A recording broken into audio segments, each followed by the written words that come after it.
We have had differences in this alliance always, dating back to the Suez Crisis in 1956, all the way to the Iraq War in 2003, and also later on. So the challenge is to make sure that even though we now see some serious differences, for instance, on the Iran nuclear deal, that we continue to be able to deliver on our core task, that we protect and defend each other. Because together we are stronger, and together we are a formidable force. NATO allies represent 50% or more than half of the world's economic might and half of the world's military might.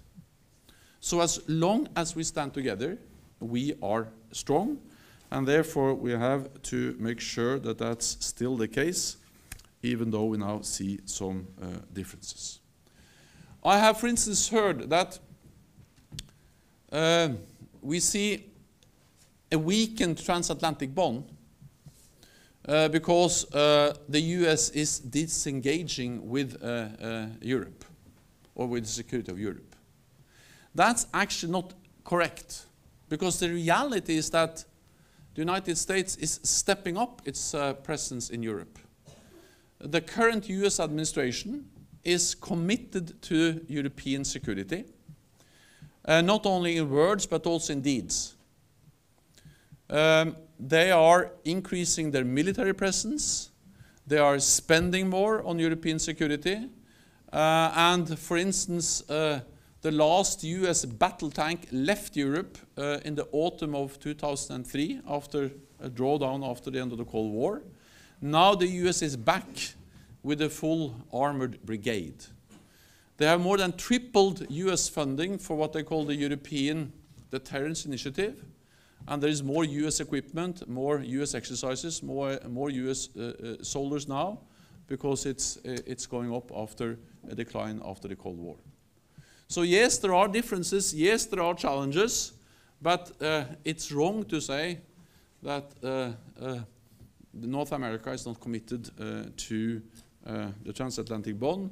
Not only is US coming back and increasing its presence, but also Canada is back leading one of the battle groups in the Baltics. The battle group in Latvia is led by Canadian troops. So this illustrates that the unity of NATO is there, despite differences on some important issues. Second, adaptation.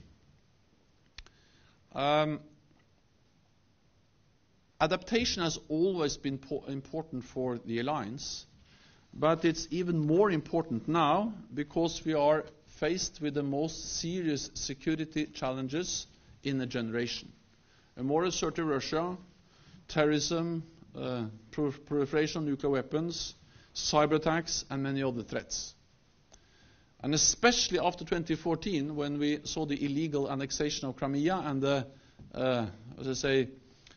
ISIL growing as a serious threat and controlling big parts of Iraq and Syria, it has been extremely important for NATO to adapt. And NATO is now in the process of implementing the biggest adaptation, the biggest reinforcement of our collective defense since the Cold War. We are changing when the world is changing. We have implemented the biggest reinforcement of our collective defense by, for the first time in our history, deploying combat-ready troops in the eastern part of the alliance, the enhanced forward presence, and what we call a tailored forward presence in the Black Sea region. We have increased the readiness of our forces, tripled the size of the NATO response force, and also established what we call the VJTF, or the Very High Readiness Joint Task Force. We are strengthening our cyber defenses. We are adapting the structure of the alliance, the command structure. We are boosting our defenses against missile attacks. On top of that, we now see for the first time in many, many years that NATO allies are spending more, investing more in defense. After years of decline, reduction in defense spending, Since 2015, or since 2014, the first year with increase was in 2015, we have seen 3 consecutive years with increase in defense spending across Europe and Canada. All allies have stopped the cuts. All allies have started to increase defense spending, and more allies have reached the 2% guideline. So I'm not saying that we have finished, that we have done everything we need to do, but I'm saying that we are adapting, we are changing the alliance as the world is changing. And I think that many of those who were present at the Wales summit, NATO summit in Wales in 2014, where we agreed to invest more, actually didn't expect us to deliver as much and as quickly as we have delivered. We still have a long way to go, but it is a very, very good start. We are also stepping up when it comes to the fight against terrorism. And we saw this weekend a new horrendous terrorist attack in Paris. It highlights the importance of fighting terrorism, but it also highlights that we need many different tools in the fight against terrorism. NATO has an important role to play, and we are stepping up our efforts, but we're also shifting the focus of our counter-terrorism efforts. Not so many years ago, the main effort was in combat operations, especially in Afghanistan. Now the focus is much more on not combat, but on training, building local capacity, because I think that one of the lessons we have learned from Iraq, from Syria, but also to some extent from Libya, is that in the long run, the best weapon we have against, in the fight against terrorism is to enable local forces to stabilize their own country and to fight terrorism themselves. So we have ended the combat operation in Afghanistan. We have gone from more than 100,000 troops to now around 16,000 troops. And the troops we have there now, they do training, build local capacity, enable the Afghans themselves to fight terrorism, Taliban, stabilize their own country instead of we doing combat operations in Afghanistan. That's the focus of what we do in Iraq, and that's the focus when we work together with countries like Jordan and Tunisia, based on the idea that prevention is better than intervention. We have to enable them to stabilize their own countries and their own region, and that's the main focus of NATO. So we are also adapting when it comes to fighting terrorism. I think NATO has an untapped potential to do more training, capacity building, and therefore I hope that when we meet at the summit in July in Brussels, the NATO summit, that we can agree to step up and especially launch a training mission in Iraq. Another area where we need adaptation and where we have started to adapt is in our cooperation with the European Union. More than 90% of the people living in the European Union, they live in a NATO country. We share the same neighborhood, we share the same security environment, but neither NATO nor EU has all the tools to respond to this new security environment. And therefore, I welcome very much that NATO and the European Union have been able to lift our cooperation to a completely new level. We are working more closely now than ever before. And I also welcome the efforts of the European Union to strengthen European defense, as long as it is not competing with NATO, but complementary with NATO, and that has been underlined again and again from European leaders, that this is not an alternative to NATO. This will actually help to strengthen NATO, and therefore I welcome those efforts. I promised to be brief, so I will just then end by the following message, and that is that France is playing a key role in this adaptation. France is a highly valued and very strong NATO ally, contributing to our shared security, to our collective defense, with high-end capabilities, with highly professional and committed forces. I have met them many places in the world, and with resolve and willingness to deploy forces when needed.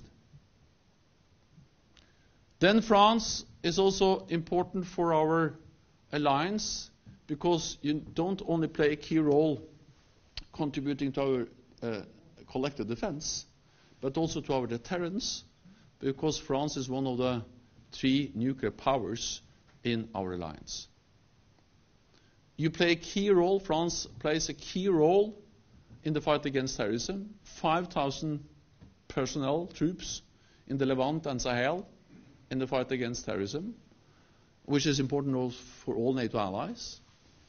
And then you are also a champion of multilateralism, which is extremely important. I believe in strong institutions, strong international institutions, especially when times are unpredictable as they are now. Then we need strong EU, strong NATO, strong UN. And as you know, after Brexit, France will be the only country which is member of the EU, NATO, and the UN Security Council. So in that sense, you will become even more a champion for multilateralism than you have ever been before. If anything, I would like to see even stronger French leadership in strengthening NATO as a multilateral tool to address the security challenges we all face. So, to briefly sum up these concluding remarks, NATO is successful because we are united. NATO is successful because we are able to adapt. And France is key both to the adaptation and to the unity of this alliance. And as long as we continue to be united and agile and willing to change, we will continue to be the strongest and most successful alliance in history. Thank you so much.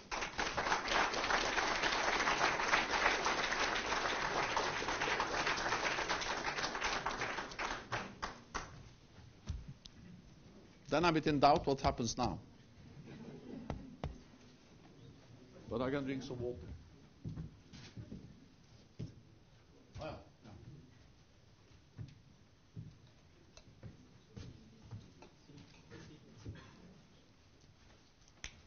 Thank you very much, Secretary General. I'm Alexandra Duchet, I'm the director of the German Marshall Fund in Paris. I had a very simple question. I think you're seeing President Trump on Thursday. And so my question is, what are the main messages that you're going to convey to the American president as you're going to meet with him? Thank you very much.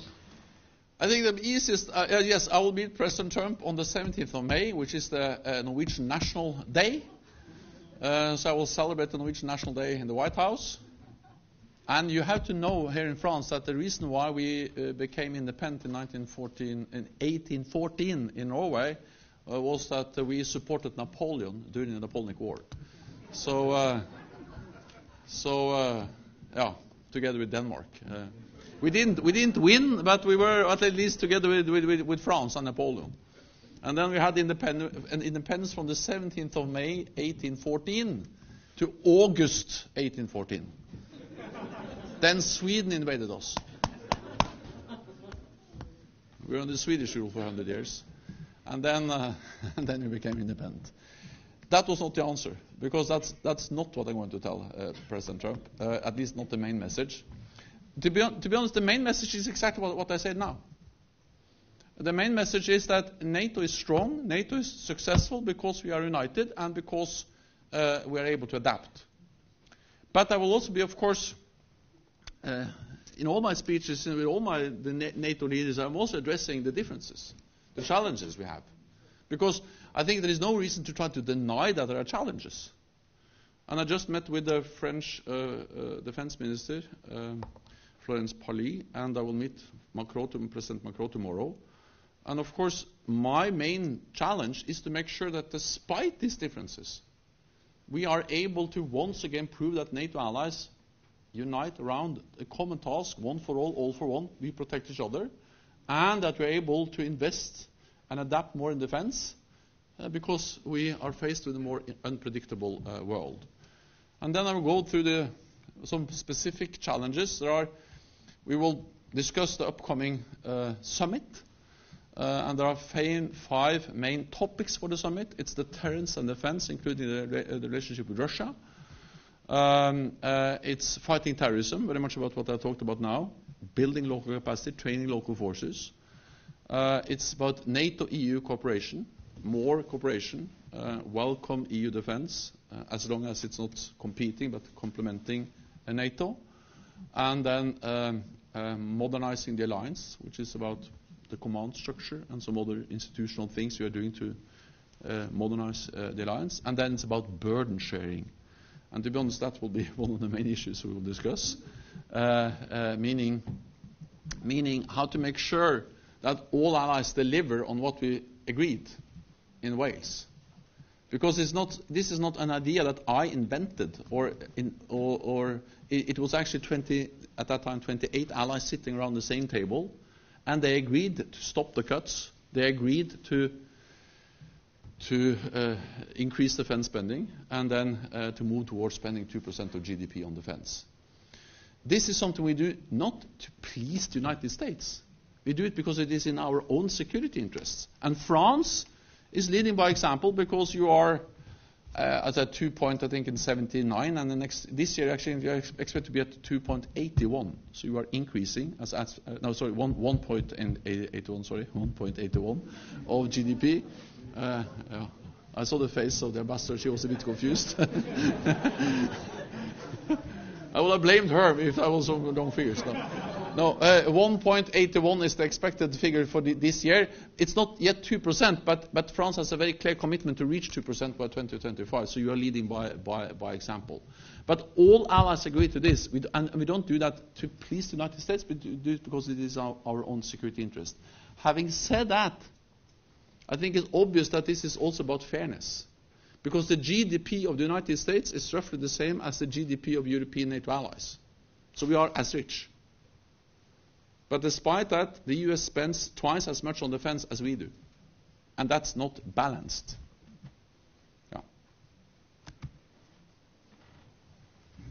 I will take the privilege, Mr. Secretary General. Thank you. Alexandre Escorcia, Deputy Head of Policy Planning. You have been seen since you took office as a strong advocate of NATO-EU cooperation.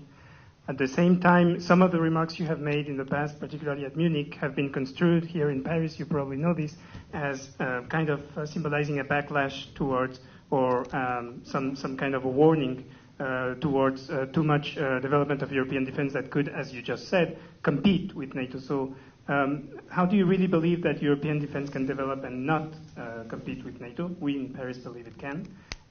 Develop and not compete. What is the path ahead for you, in your view, for that? So first of all, I fundamentally said the same thing, and my message has been the same thing all the way, that I strongly welcome efforts by the European Union to strengthen European defense. And then I've actually quoted a lot of European leaders. I remember, for instance, Ursula von der Leyen, the German defense minister, she said this is about building not something which is an alternative to NATO, but she said this is about building the European pillar within NATO. And that's in a way obvious, because if France, Germany, Italy, Spain, Poland gets stronger, then NATO gets stronger. And actually, NATO has called for Europe to do more, so then when suddenly Europe does more, we should regret that too. That would be very strange. So we should welcome when Europe does more. But at the same time, I have in all my meetings, when I've been in Munich, or I met just weeks before I met the European Council, the leaders, I have pointed at some risks. And they have pointed at the same risks themselves. So I'm very often quoting them. That, of course, we need to make sure that this coherence between capabilities developed within the EU framework and those developed in the NATO framework. Because actually we ask the same nations. So we cannot end up as one of the most important things NATO does is to have what we call defense planning, and we develop lists, very specific lists of different capabilities, drones, planes, tanks, brigades, and all that, and then we allocate them to the different nations, and then they deliver, and all together that provides a very strong collective defense. We cannot have a situation where NATO asks Paris to deliver A, B, C, and then the EU asks Paris to deliver something completely different. You cannot have. If I was a member of, if I was prime minister in a country which was member of both NATO and the EU, I will never accept that an organization which I'm a member of prevent conflicting and competing lists. I will tell them you have to present the same list. That's obvious. It's not the problem for NATO and the EU. The main problem is for the nations. If Brussels, NATO and EU start to go to the same capitals asking for different things. We have one set of forces, and the forces developed under PESCO or under NATO defense planning has to be available for NATO operations. And it has to be the same things. Sometimes the EU may need some special things outside the framework, but I mean, mainly this is about the same nations responding to the same security challenges. Yeah.